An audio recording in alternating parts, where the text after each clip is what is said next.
अस्सलाम वालेकुम स्टूडेंट्स। आज के इस लेक्चर में मैं आपको लीनियर मोमेंटम और काइनेटिक एनर्जी का relationship, Newton first law, second law और थर्ड लॉ के बारे में बात करूंगा। इसमें हम डिफरेंट सिचुएशंस की भी बात करेंगे। पास्ट पेपर्स की आप मेरी स्क्रीन पे देख सकते हैं। और तीनों लॉज को हम डिटेल में डिस्कस करेंगे, प्लस मोमेंटम का और मोमेंटम के साथ रिलेशनशिप, कौन सा लॉ किस चीज़ को डिफाइन करता है, कौन सा लॉ किस चीज़ के लिए यूज़ होता है, वो हम बात करेंगे। सो जी, लेट्स गेट स्टार्टेड। टाइम बहुत शॉर्ट होता है और इसमें कंटेंट बहुत ज़्यादा होता है। लीनियर मोमेंटम बच्चों, आपको पता है कि product of mass and velocity is known as linear momentum, where v is velocity, m is mass, p is momentum. सबसे पहली बात ये पता चल गई कि मोमेंटम ये वेक्टर क्वांटिटी है। इसकी डायरेक्शन क्या होती है? इसकी डायरेक्शन वही होती है जो डायरेक्शन ऑफ वेलोसिटी होती है। अगर वेलोसिटी की डायरेक्शन चेंज होगी तो मोमेंटम की डायरेक्शन भी चेंज होगी। अगर दो ऑब्जेक्ट्स का मैस सेम है, उनकी स्पीड सेम है, लेकिन डायरेक्शन डिफरेंट है, तो उनका मोमेंटम डिफरेंट होगा। अगर वेलोसिटी वेक्टर और मोमेंटम वेक्टर के बीच में एंगल देखा जाए तो वो 0 डिग्री होगा। ये क्वेश्चन आ सकता है। मोमेंटम का यूनिट क्या होगा? kg ms-1। ओके। अब मोमेंटम का हम चेंज फाइंड करते हैं कि जी मोमेंटम, फॉर एग्जांपल एक ऑब्जेक्ट के साथ, ये एक ऑब्जेक्ट जा रहा है, इस दीवार के साथ टकरा रहा है, इसकी वेलोसिटी v थी, इसका मैस m था। टकराने के बाद वापस आ रहा है with the same speed v। क्या इसका मोमेंटम पहले और बाद में सेम है? तो answer is no, because momentum is a vector quantity और बाद में डायरेक्शन फर्क है, बाद में पहले डायरेक्शन से। मैग्नीट्यूड ऑफ मोमेंटम सेम है, लेकिन जो मोमेंटम का इनिशियल और फाइनल है वो उसकी डायरेक्शन सेम नहीं है। अब हमारी मर्जी होगी कि हम राइट को, अगर फॉर एग्जांपल मैं पॉजिटिव ले लेता हूँ तो लेफ्ट को मुझे नेगेटिव लेना पड़ेगा। तो इनिशियल मोमेंटम मेरे पास है पॉजिटिव mv, फाइनल मोमेंटम मेरे पास है नेगेटिव mv, और चेंज इन मोमेंटम जो होगा वो final momentum minus initial momentum, that is equal to -2 mv। So change in momentum in this case will be -2 mv। Change in momentum का magnitude जो होगा वो क्या होगा? वो 2 mv होगा। और ये नेगेटिव साइन शो क्या कर रहा है कि चेंज इन मोमेंटम की डायरेक्शन जो है वो टुवर्ड्स लेफ्ट है। ठीक है। तो इसमें मोमेंटम ऑब्जेक्ट का कंजर्व नहीं रहा, पहले और बाद में मोमेंटम जो है वो डिफरेंट है।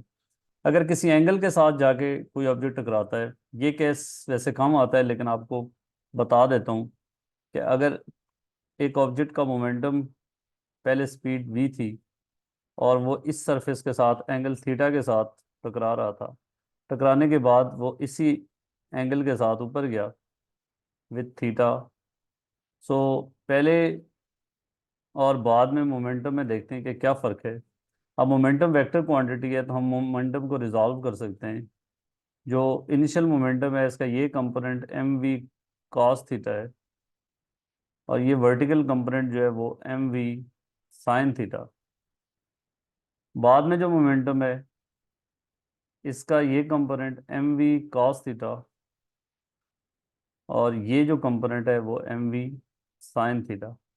अगर आप गौर करें तो इसका ओरिजेंटल कंपोनेंट चेंज नहीं हुआ, उनकी डायरेक्शन भी सेम है और उनका मैग्नीट्यूड भी सेम है, लेकिन इसका वर्टिकल कंपोनेंट बाद में ऊपर है, पहले नीचे था। सो change in momentum will be, अगर अप को हम पॉजिटिव ले लेते हैं, डाउन को नेगेटिव ले लेते हैं, तो बाद वाला momentum mv sin theta minus initial momentum, ये क्या होगा इसकी निस्बतन, ये प्लस है तो ये माइनस होगा, -mv sin थीटा। सो बच्चों, इसको अगर आप देखेंगे तो 2mv sin theta is the change in momentum. ठीक है। तो मोमेंटम ऑब्जेक्ट का चेंज कैसे फाइंड करते हैं वो मैंने आपको बता दिया। अगर एक ऑब्जेक्ट का इनिशियल मोमेंटम ये था और फाइनल मोमेंटम उसका ये है, अगर आपसे कहा जाए डेल्टा डेल्टा मोमेंटम निकालें तो कैसे निकालेंगे? आपको पता है change in momentum is final momentum minus initial momentum तो आप क्या करेंगे, फाइनल मोमेंटम आपके पास ये है पी एफ, और इनिशियल मोमेंटम का नेगेटिव वेक्टर फाइंड कर लेंगे which will be in this direction, that is minus P I. तो change in momentum will be in this direction. ये क्वेश्चन आ सकता है कि चेंज इन मोमेंटम की डायरेक्शन क्या होगी। ठीक है, तो चेंज इन मोमेंटम भी वेक्टर क्वांटिटी होगा, मोमेंटम भी वेक्टर क्वांटिटी है। अब मोमेंटम का काइनेटिक एनर्जी के साथ लिंक क्या होगा, उसका हम बात करते हैं। काइनेटिक एनर्जी आपको पता है हाफ एम वी स्क्वेयर, और मोमेंटम आपको पता है एम वी। तो इसी इसी को अगर मैं मैथ से मल्टीप्लाई डिवाइड कर लेता हूँ, तो मेरे पास ऊपर हो जाएगा m square v square divided by 2m। तो आप देख लें kinetic energy m square v square जो है ये आपके पास पी स्क्वेयर है। So kinetic energy will be equal to p square divided by 2m। ये इंपॉर्टेंट रिलेशनशिप है जो कि आपको पता होना चाहिए। अगर दो ऑब्जेक्ट का मोमेंटम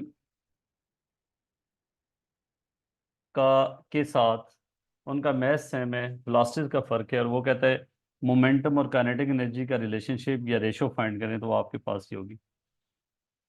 सो मोमेंटम को अगर आप काइनेटिक एनर्जी के साथ देखेंगे तो ये होगा 2m K E square root. अगर काइनेटिक एनर्जी ऑब्जेक्ट की 4 टाइम बढ़ रही है तो मोमेंटम 2 टाइम्स बढ़ेगा। ठीक है, ये इंपॉर्टेंट बात है। अगर ऑब्जेक्ट का मोमेंटम, इसमें इंपॉर्टेंट बात ये है कि मैस को कांस्टेंट, अगर दो ऑब्जेक्ट के मोमेंटम और काइनेटिक एनर्जी को कंपेयर कर रहे हैं तो फिर मैस सेम होना चाहिए। ठीक है, तो इस रिलेशनशिप के तहत अगर आपके पास एक क्वेश्चन हम कर लेते हैं कि kinetic energy of a body increases by 500% then percentage increase in momentum will be. कौन सा रिलेशनशिप यूज़ करेंगे, कौन सा इक्वेशन आपके जहन में आनी चाहिए। आपके जहन में ये इक्वेशन आनी चाहिए कि मोमेंटम और काइनेटिक एनर्जी का जो रिलेशनशिप है वो ये है। ठीक है, हमें कहा गया है कि काइनेटिक एनर्जी इंक्रीज की है 500% से, तो ऑब्वियसली मोमेंटम भी इंक्रीज होगा। सो काइनेटिक एनर्जी का इंक्रीज 500%, इनिशियल काइनेटिक एनर्जी और फाइनल काइनेटिक एनर्जी के बीच में जो रिलेशनशिप लिखेंगे, तो आपके पास let's say initial kinetic energy K I थी, बाद में काइनेटिक एनर्जी उसको डैश से रिप्रेजेंट कर लेता हूँ, this is new kinetic energy. अब परसेंटेज इंक्रीज कैसे फाइंड करते हैं, initial kinetic energy plus 500% of kinetic energy, this is new kinetic energy। you know कि how to find percentage increase, original quantity plus जो 500% of kinetic energy है वो आप लिख लेंगे। सो काइनेटिक एनर्जी प्लस 500 टाइम के ई डिवाइडेड बाई 100, तो ये से कैंसिल हो जाएगा, ये 6 K E. So new kinetic energy is 6 time original kinetic energy. Kinetic energy इसका परसेंटेज इंक्रीज का ये मतलब हुआ कि यहाँ पे काइनेटिक एनर्जी इतनी इंक्रीज होगी। अब हम मोमेंटम की बात करते हैं कि मोमेंटम का आपके पास ओरिजिनल मोमेंटम आपके पास था 2m K E square root, new momentum को p डैश से शो कर रहा हूँ, और ये होगा 2m K dot E dash, sorry K dot E mean kinetic energy. So इसमें काइनेटिक एनर्जी की वैल्यू डाल दें, न्यू काइनेटिक एनर्जी की, तो आपके पास that is 6 K E under root. ठीक है, so new momentum will be, अगर आप देखें तो ओरिजिनल मोमेंटम के साथ कैसे, original momentum 2m K E, सो 2m के ई को अंदर रखें तो स्क्वायर रूट 6 बाहर निकाल दें, अंदर बचेगा 2m K E. 2m K E is the original momentum. So new momentum जो है वो आपके पास square root 6 times original momentum है। हमने निकालना है परसेंटेज इंक्रीज इन मोमेंटम। तो परसेंटेज इंक्रीज क्या होता है, increase over original time 100। So we will find percentage delta P change in momentum. So that is delta P over P time 100. So change in momentum will be square root 6 times P minus original momentum was P divided by original momentum, which is P time 100. That will give us percentage increase in momentum. So अगर आप यहाँ से देखें तो square root 6 time -1, P को common ले लें तो पी कैंसिल हो जाएगा टाइम 100। सो स्क्वायर रूट 6 आप अगर देखना चाहें तो उसको हम लिख सकते हैं square root 3 time square root 2। तो ये सर्ट्स का आपको आइडिया होना चाहिए कि ये अराउंड 1.7 टाइम ये 1.4। तो नॉर्मली आप ऑप्शन में से पिक करोगे तो ये स्क्वायर रूट 6 अराउंड बन जाता है 2 टाइम 4 के करीब। ठीक है, सो 2 time 4, 2.4 minus 1 that is 1.4 time 100। तो दिस इज अराउंड 140%। आपको ऑप्शंस में से पिक करना होगा और आप आसानी से पिक कर लेंगे कि ये क्या है। तो मैंने आपको बताया कि परसेंटेज इंक्रीज इन, अगर आपको काइनेटिक एनर्जी गिवन हो तो परसेंटेज इंक्रीज इन मोमेंटम कैसे निकालेंगे। अगर आपको percentage increase in momentum given हो तो percentage increase in kinetic energy कैसे निकालेंगे। ये जनरल रेसिपी है जो कि मैंने आपको बता दी है। अब पास पेपर की एक और सिचुएशन हम करते हैं। ये देखें, इसमें an object traveling with velocity v strikes a wall and rebounds as shown। पहले और बाद में स्पीड सेम है लेकिन ऑब्वियसली वेलोसिटी फर्क है because of the direction. Which property of the object is not conserved. So हमें इस चीज़ को देखना है कि क्या कंजर्व नहीं हुआ। क्या काइनेटिक एनर्जी कंजर्व हुई है। तो काइनेटिक एनर्जी का फार्मूला होता है half m v square that depends on speed and mass. So mass obviously वही है, स्पीड भी वही है, तो काइनेटिक एनर्जी तो कंजर्व हुई है। मैस पहले और बाद में वही है, कंजर्व हुआ है। मोमेंटम कंजर्व नहीं हुआ क्योंकि डायरेक्शन का फर्क है। पहले पहले मोमेंटम टुवर्ड्स राइट डायरेक्शन में है, बाद में टुवर्ड्स लेफ्ट डायरेक्शन में है। So momentum is not conserved. Okay, speed is conserved. So इसका आंसर सी होगा, which is not conserved. A molecule of mass m traveling horizontally with speed u hits a vertical wall at right angles to its velocity. It then rebounds horizontally with the same speed. तो ये वही case है जो ऊपर मैं करा चुका हूँ कि पहले इसकी स्पीड u थी और बाद में भी इसकी स्पीड u है। इसका चेंज इन मोमेंटम की बात हमने करनी है। So what is change in momentum. तो आपको मैंने बोला था कि चेंज इन मोमेंटम इस केस में ज़ीरो नहीं होगा।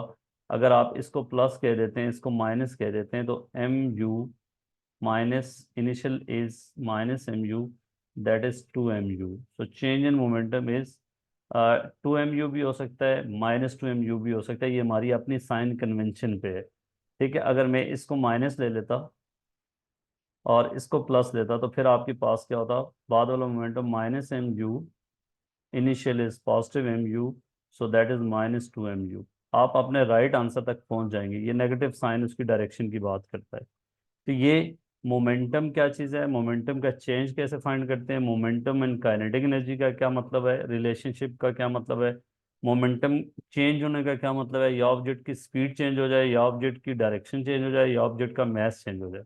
अब हम बात करेंगे Newton laws of motion. Newton first law क्या है कि if an object at rest it will remain at rest, और if an object is moving with constant velocity it will move with the same constant velocity if there is no resultant force. तो अगर आपके पास net force zero है तो या तो object rest में रहेगा, अगर वो रेस्ट पे है, या कांस्टेंट वेलोसिटी से मूव करेगा इन द सेम डायरेक्शन। ठीक है, सो ये जो है ये आपके पास क्वालिटेटिव डेफिनेशन ऑफ फोर्स बताता है आपका न्यूटन फर्स्ट लॉ। और न्यूटन फर्स्ट लॉ को हम लॉ ऑफ इनर्शिया भी कहते हैं। इनर्शिया क्या चीज़ होती है। इनर्शिया आपने सुना होगा, आपको पता भी है कि एक ऑब्जेक्ट की property to resist any force that is used to change its state of rest और स्टेट ऑफ मोशन। मोशन जो वो कांस्टेंट वेलोसिटी से अगर कोई ऑब्जेक्ट मूव कर रहा है तो जो भी फोर्स लगाएंगे वो उसको अपोज करेगा, वो मूव करना चाहेगा। और अगर एक ऑब्जेक्ट जो है वो रेस्ट पे है तो जो भी फोर्स उस पे लगाएंगे उसको मूव करने के लिए वो उसको रेजिस्ट करेगा।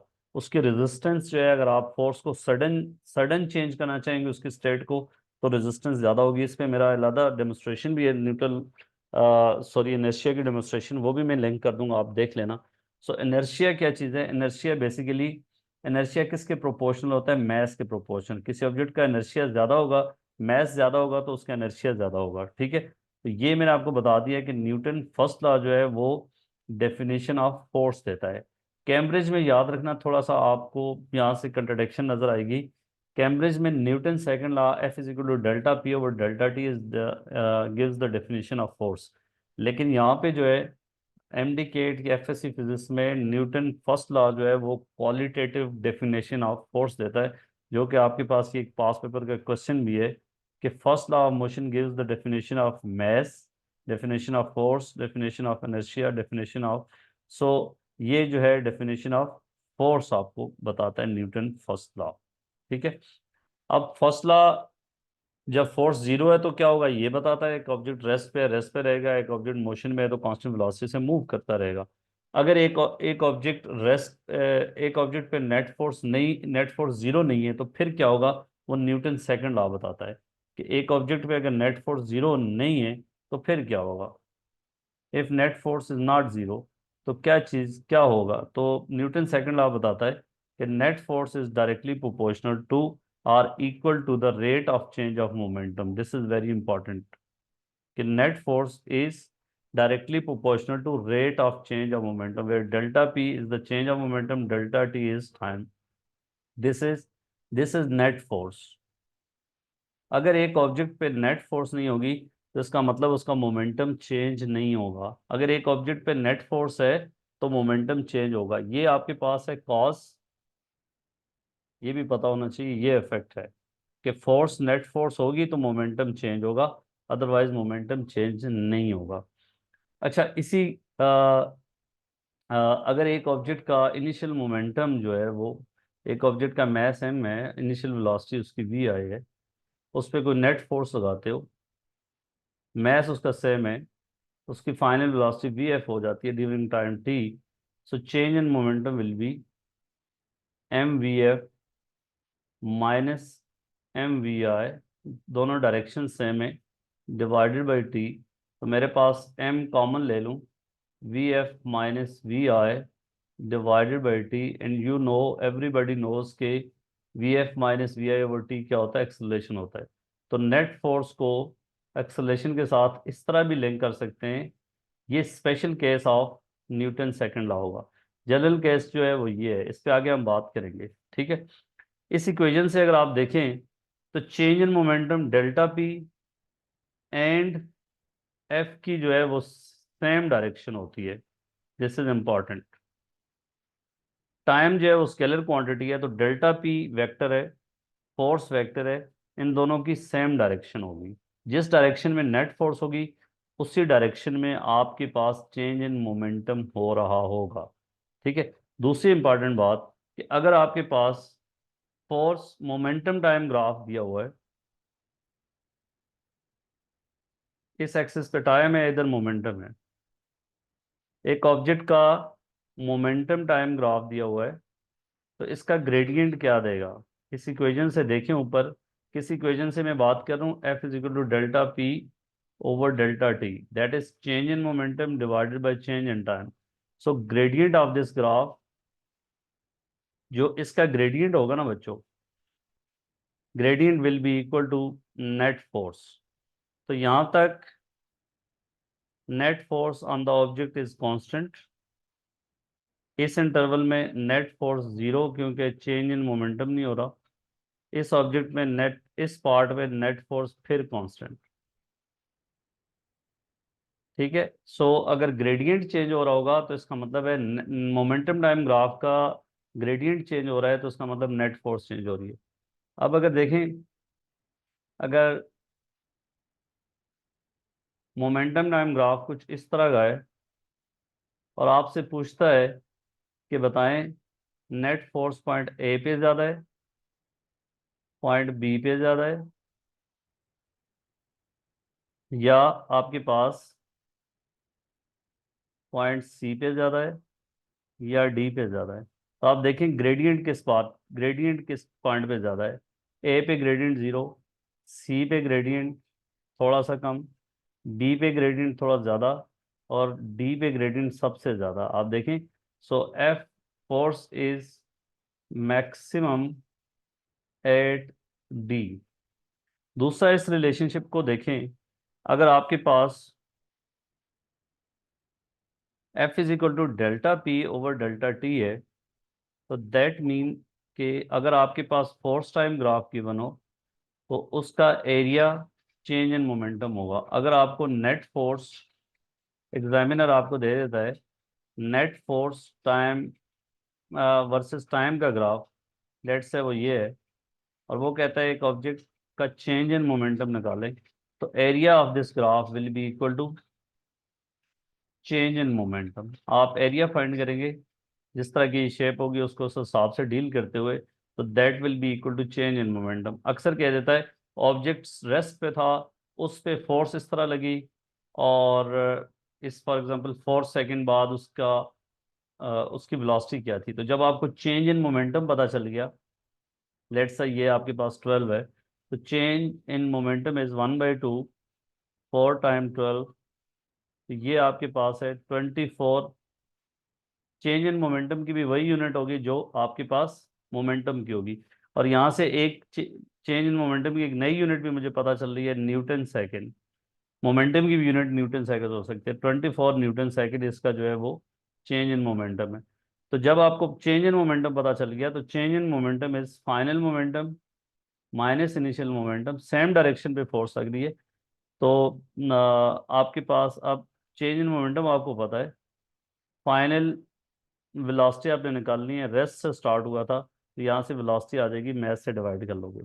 ठीक है, दो इंपॉर्टेंट बातें, मोमेंटम टाइम ग्राफ का ग्रेडियंट नेट फोर्स होगा, फोर्स टाइम ग्राफ का जो एरिया होगा that will be equal to net force, sorry that will be equal to change in momentum. यहाँ बच्चों एक और चीज आपको डिफाइन करता चलूं कि force, net force time T जो है ये इम्पल्स होता है, ये इंपॉर्टेंट बात है। ठीक है, इम्पल्स क्या है, product of net force and during and the time during which that force acts on an object is known as impulse. अगर आपके पास 5 न्यूटन फोर्स एक ऑब्जेक्ट पे 2 सेकंड के लिए लग रही है, तो इम्पल्स होगी 5 time 2, 10 Newton second. Impulse increase कर, अगर आपकी फोर्स कम है लेकिन वो ज्यादा देर के लिए लगती है, तो इम्पल्स फिर भी ज्यादा होगा। और इम्पल्स किसके इक्वल होता है बच्चों, चेंज इन मोमेंटम के इक्वल होता है। इम्पल्स चेंज इन मोमेंटम के इक्वल। तो अगर आपके पास फोर्स टाइम ग्राफ गिवन है, तो impulse will be equal to area under the graph. Force time graph आपको गिवन है, ये बात जानना जरूरी है। तो impulse will be equal to area under the force time graph. Newton second law की डेफिनेशन मैंने आपको बता दी, न्यूटन सेकंड लॉ की सिचुएशंस बता दी कि फोर्स मोमेंटम टाइम ग्राफ का ग्रेडियंट क्या शो करेगा, और जो है वो फोर्स टाइम ग्राफ का एरिया क्या शो करेगा। न्यूटन सेकंड लॉ फोर्स का क्वांटिटेटिव मेजरमेंट है कि फोर्स, 1 न्यूटन फोर्स का क्या मतलब है, 1 न्यूटन फोर्स कितनी फोर्स होगी। ठीक है, सो न्यूटन सेकंड लॉ फोर्स की मेजरमेंट के बारे में बात करता है, ये पास पेपर का क्वेश्चन है। Newton second law defines force, balances force, measures force. तो डिफाइन फोर्स बच्चों, डिफाइन तो फर्स्ट लॉ ने कर दिया, क्वालिटेटिव डेफिनेशन फर्स्ट लॉ ने बता दी, तो न्यूटन सेकंड लॉ जो है वो फोर्स की मेजरमेंट की बात करता है कि 1 न्यूटन फोर्स का क्या मतलब है, 2 न्यूटन फोर्स का क्या मतलब है। तो इसका आंसर जो है आपके पास सी होगा। A resultant force causes a body to accelerate. What is equal to resultant force? Resultant force, net force एक ही बात है। तो acceleration of body per unit mass, no, resultant force is not acceleration over mass. Okay. The change in kinetic energy of body per unit time, no. Change in momentum of body per unit time, ऊपर बात की है, as it is straightforward बात है, straightforward application है Newton second law की। Force की जो है रिजल्टेंट फोर्स किसकी इक्वल होती है, change in momentum of the body per unit time. जब डिफाइन करने की बात आएगी न्यूटन सेकंड लॉ को, तो आपने F is equal to M ऐसे नहीं करना, that is special case. You have to tell the general definition of the Newton second law. अगले पे करते हैं, body experiences a varying resultant force that causes its momentum to vary as shown in the graph, at which point does the resultant force have the largest value. आप देख लें resultant force किस point पे सबसे ज़्यादा है। तो क्या आपके जहन में आइडिया आना चाहिए कि रिजल्टेंट फोर्स, जैसा सर ने बताया है कि मोमेंटम टाइम ग्राफ होगा तो resultant force is equal to the gradient. So हमने देखना है कि ग्रेडियंट कहाँ मैक्सिमम है। ए पे ग्रेडियंट जीरो, यहाँ पे रिजल्टेंट फोर्स जीरो। सी पे ग्रेडियंट जीरो, यहाँ पे रिजल्टेंट फोर्स जीरो। डी पे ग्रेडियंट है, resultant force not zero. B पे ग्रेडियंट है लेकिन सबसे ज्यादा, अगर आप देखो बी और एक डी को कंपेयर करो तो रिजल्टेंट फोर्स बी पे ज्यादा है क्योंकि स्टीपनेस ज्यादा है, तो इसका आंसर बी होगा, सिंपल। अगला क्वेश्चन है, resultant force of 10 newton acts on a body for a time of 2 second, which graph could show the variation with time t the momentum of body. हमें क्या given है, हमें resultant force given है। Resultant resultant force given है कि कितनी है, तो जब हमें पता है resultant force is equal to delta P over delta T, तो मुझे रिजल्टेंट फोर्स पता है 10 न्यूटन, और मुझे टाइम पता है कितना टाइम के लिए लग रही है। So delta P over two, so that mean कि change in momentum will be equal to 20। आपने देखना है कि 2 सेकेंड तक का टाइम के लिए फोर्स लग रही है, तो change in momentum should be 20। अगर आप देखें ए को देखें तो चेंज इन मोमेंटम देखें 20 नहीं है बल्कि 10 है। फिर आप देखें बी को देखें तो चेंज इन मोमेंटम जो है बी का, इनिशियल मोमेंटम था आपके पास 20, फाइनल मोमेंटम बी पे 0 हो गया है। ये देखिए, ये इसका एक वो ग्राफ है। तो change in momentum of B is 20। So answer of this question is B. C का चेंज इन मोमेंटम क्या है, 10 से 0 हुआ है 10, और डी का क्या है, 5 से 0 हुआ तो 5, तो इसका आंसर जो है आपके पास बी होगा। Special case of Newton second law में ऑलरेडी बात कर चुका हूँ, लेकिन इसको यहाँ बता देता हूँ कि special case of Newton second law is F is equal to m है। दिस इज इम्पॉर्टेंट कि एक्सेलरेशन जो है वो दो चीज़ों पे डिपेंड करती है। अगर आपके पास नेट फोर्स ज़्यादा होगी तो एक्सेलरेशन ज़्यादा होगा। सेम मैसेज पे अगर ये मैस एम है और ये दूसरा मैस एम है, एस पे आप नेट फोर्स लगा रहे हो एफ, एस पे नेट फोर्स लगा रहे हो 2F, तो एक्सेलरेशन इसमें A2 और इसका एक्सेलरेशन A1, तो A2 will be greater than A1, बल्कि A2 will be equal to 2 times A1। Net acceleration is directly proportional to net force. दूसरी बात, acceleration is inversely proportional to mass. अगर आप दो मैसेस पे सेम फोर्स लगा रहे हो, F, ये मैस M है और ये दूसरा मैस 2M है, ये भी फोर्स F है, इसका एक्सेलरेशन A है, A1 कह दें, इसका एक्सेलरेशन A2। तो आपसे पूछा जाए कि किसका एक्सेलरेशन कम होगा, तो आप फौरन से बता सकते हैं कि जिसका मैस ज़्यादा होगा। सर फोर्स सेम है, जिसका मैस ज़्यादा होगा, सो A2 will be smaller than A1। ठीक है, सो A1 will be 2 times of A2। ये इंपॉर्टेंट बात। दूसरी इंपॉर्टेंट बात कि एक्सेलरेशन और net force are always in the same direction, क्योंकि मैस जो है ये स्केलर है और ये पॉजिटिव नंबर है। एक्सेलरेशन और नेट फोर्स हमेशा सेम डायरेक्शन में होगी, जिस डायरेक्शन में नेट फोर्स होगी उसी डायरेक्शन में एक्सेलरेशन होगा। एक्सेलरेशन जो है वो आपके पास डिपेंडेंट है, एफ जो है वो इंडिपेंडेंट है। फोर्स लगाओगे तो एक्सेलरेशन होगा, नेट फोर्स नहीं होगी तो एक्सेलरेशन नहीं होगा। ठीक है, सो ये कॉज और ये इफेक्ट है, ये आपको पता होना चाहिए कि इस केस में क्या है। ये तब लगता है जब आपके पास ऑब्जेक्ट का मैस कांस्टेंट है ड्यूरिंग दैट टाइम, फिर F is equal to m a लगेगा। ठीक है, तो इसकी इसकी एक्सप्लेनेशन मैंने आपको बता दी कि किस तरह की सिचुएशन में ये लगता है। अच्छा जी, a force is applied to freely moving object at one instant of the time the body has velocity v and acceleration a, which quantities must be in the same direction, must be in the same direction। ऊपर हमने already बात की है कि ए in velocity का same direction होना जरूरी नहीं है। सर कोई ऐसी बात बता दें कि जहाँ पे ए और वेलोसिटी डिफरेंट डायरेक्शन में है। देखें एक ऑब्जेक्ट ऊपर जा रहा है, ग्रेविटी में आपने फेंका, वेलोसिटी अपवर्ड डायरेक्शन में, acceleration gravity net force downward direction में होती है, तो एक्सेलरेशन ये, तो ये दोनों डिफरेंट डायरेक्शन में है। एक ऑब्जेक्ट को फ्लोर पे आपने किक करके छोड़ दिया, अब नेट फोर्स बैकवर्ड डायरेक्शन में है, सो एक्सेलेरेशन भी बैकवर्ड में होगा, लेकिन वेलोसिटी फॉरवर्ड है, तो ये अपोजिट डायरेक्शन में हो सकते हैं। सो इसलिए A and F R always in the same direction. Velocity and net force भी डिफरेंट डायरेक्शन में हो सकते हैं, ज़ाहिर एक्सेलरेशन और वेलोसिटी फोर्स एक डायरेक्शन में होते हैं। ठीक है, ये तीनों का एक डायरेक्शन में होना जरूरी नहीं है। अच्छा जी, पास पेपर की सिचुएशन है। 7 kg ball experience net force of 7 newton, what will be its acceleration. कौन सी इक्वेशन लगेगी। F is equal to m है, नेट फोर्स कितनी है बच्चों 7 न्यूटन, मैस कितना है 7 kg, एक्सेलरेशन पूछा है, so acceleration will be 1 metre per second square. Acceleration will be 1 metre per second square.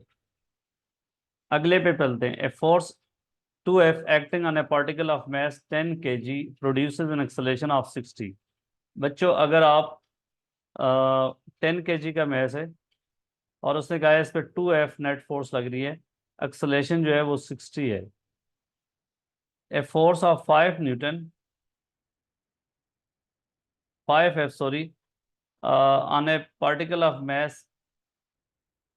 mass m produces an acceleration of, ये mass m है जिसका हमें नहीं पता, इस पे एक्सेलरेशन जो प्रोड्यूस करता है वो 50 मीटर पर सेकेंड स्क्वायर करता है। So what is the value of this force, इस फोर्स की क्या वैल्यू होगी, इस मैस की सॉरी। अब आप देखो बच्चों, पहली इक्वेशन से, पहले सिनेरियो से आप क्या कर सकते हो, आपको मैस पता है, एक्सेलरेशन पता है, नेट फोर्स पता है। So 2F is equal to mass time acceleration. 2F is equal to mass is 10, acceleration is 60। So यहाँ से F निकाल दें 600, F इज 300। सो इस ऑब्जेक्ट पे 300 टाइम 5 क्या होगा बच्चों, सर 1500 इस पे नेट फोर्स लग रही है। So 1500 is net force, mass sir unknown है, एक्सेलरेशन सर 50 है। So what is mass, 1500 divided by sir 50। ठीक है, सो 30 kg इसका मैस है sir, as simple as possible. ठीक है, तो मैसेज को मैंने ऊपर बता दिया है कि मैस को सेम करके फोर्स को डबल करोगे एक्सेलरेशन डबल हो जाएगा। अच्छा, मैं फोर्स को सेम करके मैस को डबल करोगे एक्सेलरेशन हाफ हो जाएगा, दिस इज वेरी इंपॉर्टेंट। अच्छा, a car of mass 750 has an horizontal driving force of 2 kN acting on it, it has a forward horizontal acceleration of this। so acceleration forward direction में, इसका मतलब ये है कि acceleration net force भी forward direction में। What is the resistive force, तो बच्चों इक्वेशन कैसे लगानी है, it's very important. Net force क्या होती है, आपके पास जिस डायरेक्शन में एक्सेलरेशन होता है उसी डायरेक्शन में नेट फोर्स होती है। इसका मतलब forward force which is 2 kN, answer kN में रखना है तो आना है तो किलो में ही रखते हैं, माइनस बैकवर्ड फोर्स को मैं एक्स कह दूं, is equal to mass which is 750 time acceleration. ठीक है, तो ये आपके पास क्या होगा, यहां से अब मैथ्स जो है आपके पास केजी में है, ये एक्सेलरेशन में, तो इसका मतलब ये है कि आप यहाँ से इसको भी वो कर दें, किलो न्यूटन से न्यूटन में कन्वर्ट कर लें। 2000 minus X is equal to 1500। So X will be, यहाँ से बच्चों एहतियात से क्या होगा sir, X is 2000 minus 1500, so that is equal to 500 newton. X is 500 newton, को किलो न्यूटन में करोगे बच्चों तो 0.5 kilo newton. Answer of this question is A. तो सिंपल सी कहानी है, अगर आपके पास फोर्स, ये एक्सप्लेन करता चलूँ यहाँ पे, अगर फोर्स आपके पास एंगल पे लग रही है तो न्यूटन सेकंड लॉ को कैसे लगाएंगे। लेट्स से ये आपके पास है 20 Newton force that acts an angle of 30 degree, पीछे की तरफ कोई फोर्स लग रही है, let's say 2 Newton force, mass of this object is 2 kg। ठीक हो गया। अब देखिए इस पे और कौन कौन सी फोर्सेज हैं, एक इसका वेट है, जी को फॉर सिंप्लिसिटी में 10 ही ले लेता हूँ, 20 न्यूटन इसका वेट है, और एक अपवर्ड फोर्स है, इसको नॉर्मल रिएक्शन फोर्स कहते हैं। सो हमें फॉरवर्ड डायरेक्शन में फोर्स निकालें तो वो क्या होगा, इस 20 न्यूटन को रिजॉल्व करेंगे, दिस इज 20 cos of 30। ठीक है, और 20 का दूसरा कंपोनेंट क्या होगा, ये अपवर्ड डायरेक्शन में होगा 20 साइन ऑफ 30। अब फोर्सेस वर्टिकल डायरेक्शन में बैलेंस्ड हैं, हॉरिजॉन्टल डायरेक्शन में क्या होगा, 20 cos 30 फॉरवर्ड फोर्स है, -2 बैकवर्ड फोर्स है, मैस इसका 2 है, एक्सेलरेशन, इस इक्वेशन से एक्सेलरेशन आएगी। सर आर कैसे फाइंड करें? आर फाइंड करने के लिए क्या होगा, फोर्सेस अपवर्ड डायरेक्शन में जो है वो इक्वल हैं forces in downward direction, so R will be equal to sir 20 minus 20 sine 30, ये 10 आ जाता है, आप सिंप्लीफाई कर लें कैलकुलेटर से। So R will be equal to 10 newton. ये मैंने आपको बता दिया न्यूटन सेकंड लॉ का स्पेशल केस को कैसे इस्तेमाल करना है। ठीक है, न्यूटन थर्ड लॉ बहुत इंपॉर्टेंट है। थर्ड लॉ क्या कहता है कि अगर आपके पास दो ऑब्जेक्ट, एक ऑब्जेक्ट ए बी के साथ इंटरेक्ट करता है, तो ए बी पे जितनी फोर्स लगाता है, बी उस पर भी इतनी फोर्स लगाएगा, मगर अपोजिट डायरेक्शन में लगाएगा। So F1 is equal to -F2। ये फोर्सेस इक्वल होंगी मैग्नीट्यूड में, लेकिन डायरेक्शन अपोजिट होगी। इसकी स्टेटमेंट क्या है, every action has an equal and opposite reaction. Every action has an equal and opposite reaction. इसकी प्रॉपर्टीज क्या है बच्चों, एक्शन और रिएक्शन की प्रॉपर्टीज बहुत इंपॉर्टेंट है। Properties of action and reaction force. पहली property, they act at two different bodies. ये याद रखना, एक्शन रिएक्शन को हमेशा डिफरेंट बॉडीज पे लगना चाहिए, ये प्रॉपर्टी है उसकी, एक बॉडीज पे नहीं लगती। दूसरी बात, जैसे एक्शन अगर बी पे हुआ तो रिएक्शन ए पे होगा। दूसरी प्रॉपर्टी ये होगा कि फोर्सेस सेम टाइप की हैं, same type of forces. Same type of force का क्या मतलब है, जैसे ये आपके पास है अर्थ, ये मून है, मेरे शहजादों ये अर्थ और ये मून। अर्थ मून को अपनी तरफ ग्रेविटेशन फोर्स से खींच रही है। इसको अगर मैं कह देता हूँ F1 moon due to earth F1, तो मून भी अर्थ को अपनी तरफ खींच रहा है, और ये दोनों ग्रेविटेशन फोर्सेस हैं। F1 is equal to -F2, same type of forces. तीसरी चीज, they act at same time. Same time same duration के लिए लगती है, ऐसा नहीं है कि एक्शन 2 सेकंड पहले हुआ, रिएक्शन 2 सेकंड बाद होगा। Same time, act at two different bodies, same type of forces, और equal in magnitude, equal in magnitude, opposite direction में होंगी। ये इंपॉर्टेंट बात है, अपोजिट डायरेक्शन में लगनी चाहिए दोनों। ठीक है, और ये एक दूसरे को कैंसिल नहीं करती। ये न्यूटन थर्ड लॉ बताता है कि फोर्सेस हमेशा पेयर में लगती है, कोई सिंगल फोर्स इस यूनिवर्स में एग्जिस्ट नहीं करती।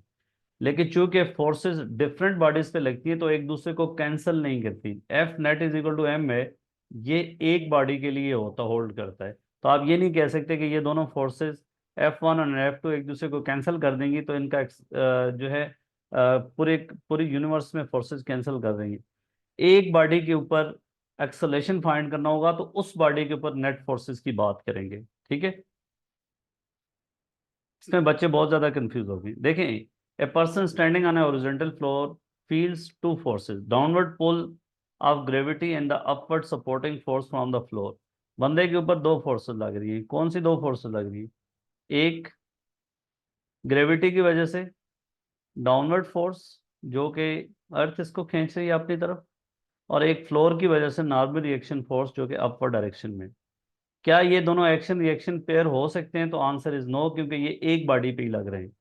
एक ग्रेविटेशनल फोर्स है, फील्ड फोर्स है, दूसरी कंटैक्ट फोर्स है, फोर्सेस की टाइप भी सेम नहीं है, सेम बॉडी पे नहीं लग रही। ठीक है, सॉरी, सेम बॉडी पे लग रही है, डिफरेंट बॉडीज पे नहीं लग रही। ये वेट भी जो है ये इस बंदे के ऊपर लग रहा है अर्थ की वजह से, और आर भी फ्लोर की वजह से इस पर लग रहा है। These two forces have equal magnitude and form an action reaction pair. Magnitude इनका इक्वल है क्योंकि बंदा रेस्ट पे है, उस पर नेट फोर्स 0 है, लेकिन ये एक्शन रिएक्शन पेयर फॉर्म नहीं करती। Have equal magnitude but don't form an action and reaction pair. Have unequal magnitude नहीं, क्योंकि इक्वल मैग्नीट्यूड बंदा जो है वो रेस्ट पे है, तो इसलिए नेट फोर्स पे 0 और कोई फोर्स है नहीं। ठीक है, सो इसलिए जो है वो इसका आंसर जो होगा वो बी होगा। All statements are correct about third law of motion except, यहाँ पे फॉल्स स्टेटमेंट की बात कर रहे हैं, ये याद रखना, इस क्वेश्चन को गौर से करना है। अच्छा, forces have equal magnitude, magnitude तो ठीक है, ये करेक्ट है। Both forces have opposite direction, ये बात भी सही है। Both forces are applied on different bodies, ये बात भी सही है। Both are applied on the same body maintaining equilibrium, no. Action reaction pair एक बॉडी एक बॉडी पे नहीं लगती, इसलिए इसका, उसने कहा था which statement are correct about the third law of motion accept, इसलिए जल्दी में नहीं करना। अगले क्वेश्चन पे करते हैं। A body rest on the earth as shown, Newton third third law describe how forces of the same type act on pairs. One of the forces of pair is W, एक force जो है W है इस object पे। Which arrow represent the force of this pair, तो W force का pair find करना है। ये फोर्स कौन लगाता है, वेट अर्थ की वजह से लगता है। रिएक्शन किस पे होगा बच्चों, अर्थ पे होगा, तो इसका पेयर जो है वो ये है, दो डिफरेंट बॉडीज। आपका वेट अर्थ अर्थ की वजह से है, तो आप उसका रिएक्शन अर्थ पे लगा रहे होते हो, ठीक है। ये फोर्स क्या है, ये फोर्स जो है, फोर्स, इसका आंसर तो मैंने बता दिया कि ये इसका आंसर है। बी क्या है, force on this box due to earth. C, C जो है force on earth due to this box, ये भी एक्शन रिएक्शन पेयर है, लेकिन हमने किसका निकालना था, वेट का पेयर निकालना था। तो वेट का पेयर जो है वो ए है, याद रखना, सब important question. A book of weight W is at rest on the table. A student attempts to state Newton's third law of motion by saying that action equals to reaction. If weight of the book is action force, इसका reaction किस पे होगा, मैंने पहले बता दिया, ये force अर्थ की वजह से लगती है, तो इसका इसका रिएक्शन अर्थ पे होगा in the upward direction. A force W acting downwards on earth, no upward. A force W acting upwards on earth from the book, इसका आंसर सी होगा। जब हमें एफएससी में फिजिक्स पढ़ाई जाती थी तो उस वक्त हमें ये बताया जाता था, जो कि बहुत बड़ी मिसअंडरस्टैंडिंग थी एट दैट टाइम, कि रिएक्शन फोर्स और वेट को एक्शन रिएक्शन पेयर मानते थे, ये उस बुक में लिखा होता था। लेकिन बाद में बात पता चली कि यार एक बॉडी पे तो एक्शन रिएक्शन पेयर लगते ही नहीं है, तो आर भी बुक पे लग रहा है, वेट भी बुक पे लग रहा है, ये सेम एक्शन रिएक्शन पेयर कैसे हो सकते हैं, ये इक्वल तो होंगे। R will be equal to W, क्योंकि ये बुक जो है वो रेस्ट पे है, मगर ये एक्शन रिएक्शन पेयर नहीं होंगे। तो ये फोर्स कौन लगा रहा है, वेट अर्थ पुल कर रही है डाउनवर्ड, ये अर्थ पे अपवर्ड फोर्स होगी डब्ल्यू, जो कि इस डब्ल्यू का रिएक्शन होगा। इस आर का रिएक्शन किस पे होगा, आर कौन लगा रहा है, टेबल लगा रहा है बुक पे, इसका रिएक्शन जो होगा वो टेबल पे by the book, this is force on the table. जब आप न्यूटन सेकंड लॉ लगाते हैं किसी ऑब्जेक्ट पे, तो उस ऑब्जेक्ट की सारी फोर्सेस की बात करते हैं। आप बुक पे कौन कौन सी फोर्सेस लग रही है, एक वेट लग रहा है और एक नॉर्मल रिएक्शन फोर्स लग रहा है। तो बुक चूंकि रेस्ट पे है, इसका मतलब ये आपस में इक्वल है, मगर ये एक्शन रिएक्शन पेयर नहीं है। ठीक हो गया। अच्छा जी, the reaction force does not cancel the action force because, ये भी एक पास पेपर का क्वेश्चन है। Action force is greater than the reaction force, they act at different bodies, so that's why they don't cancel each other. एक body पे अगर दो forces equal लग रही हैं, 10 न्यूटन की, ये भी 10 न्यूटन की, तो ये कैंसिल कर देंगी। मगर दो डिफरेंट बॉडीज पे लग रही है तो कैंसिल कैसे करेंगी। सो इसलिए जो है वो इसका आंसर जो है आपके पास बी है। सो आई होप कि ये आपको समझ आ गया होगा। इस लेक्चर में मैंने आपको मोमेंटम के बारे में बताया, लीनियर मोमेंटम क्या है, लीनियर मोमेंटम की क्या डेफिनेशन है, लीनियर मोमेंटम की डायरेक्शन कैसे पता चलती है, लीनियर मोमेंटम का चेंज कैसे फाइंड करते हैं, लीनियर मोमेंटम और काइनेटिक एनर्जी का क्या रिलेशनशिप है, और उसके बाद Newton first law, second law, third law, इनको हमने डिटेल से डिस्कस किया। आई होप कि आपको फ़ायदा हुआ होगा। अगर आपको ये लेक्चर अच्छा लगा है, आपको फ़ायदा हुआ है, तो अपने दोस्तों तक ज़रूर शेयर करें और इस वीडियो को लाइक भी कर दें और इस पे अपना फीडबैक भी दे दें। Thank you so much.